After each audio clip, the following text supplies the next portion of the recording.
you want to enumerate in here just because of time. Let's go back to this Ajaokuta steel. Governments before yours, ministers before yours have also come to talk about some ambitious plans. I like the plans you have rolled out. But what decisive actions and how far will your leadership be willing to go when you set up this audit of Ajaokuta steel? Because as at 1979, when it was conceptualized, it was said that in 1994, it was about 80% completed.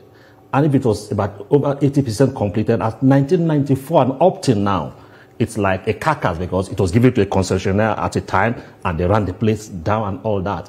When these audits indict certain individuals, because if we must move forward, we must bring some individuals, some persons, into justice. Will you be willing to go that way? Because if we do not sanction, others will feel we can sabotage what you try to put in place and nothing will happen. That's a good point. I think we have separated them into two parts. One is a technical and financial audit would be done to actually review the state of the plant in terms of bringing in foreign direct investments and finding a suitor for the privatization process. That is very, very important. Secondly, there's been decade-old issues and problems and frauds that have taken place in Ajaokuta over time, and the National Assembly is reviewing that. Some motions have been passed with respect to, for example, the $496 million that was paid by the last administration. That is being handled separately, but we don't want, as a government, to be distracted by some of the historical things. We want to look forward and try to get Ajaokuta back on track. Because I think this is, and it's very clear that this is the first time that the federal government has shown political will to deal decisively with the problem of Ajaokuta. And I think it's very clear that we're on the right path.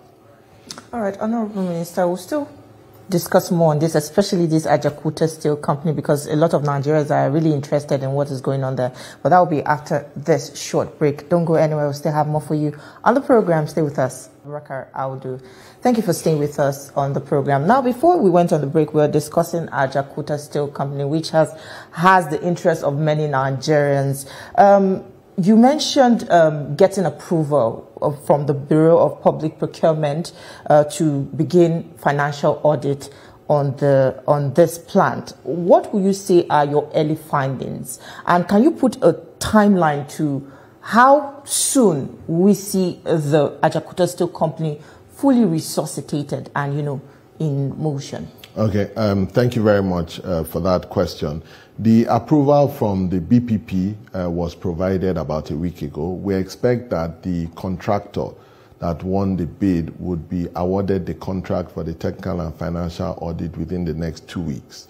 The whole process should take a maximum of 90 days to complete, let's say 3 months. The technical and financial audit would be concluded. That would help us to determine all the findings, which equipments need to be changed, which can be revamped, and so on and so forth. But we are confident that Ajaokuta can be back on track. And I think it's very clear that Mr. President has shown a desire to revamp all the legacy steel assets and to make Nigeria a G20 economy by making it a $1 trillion economy by 2030.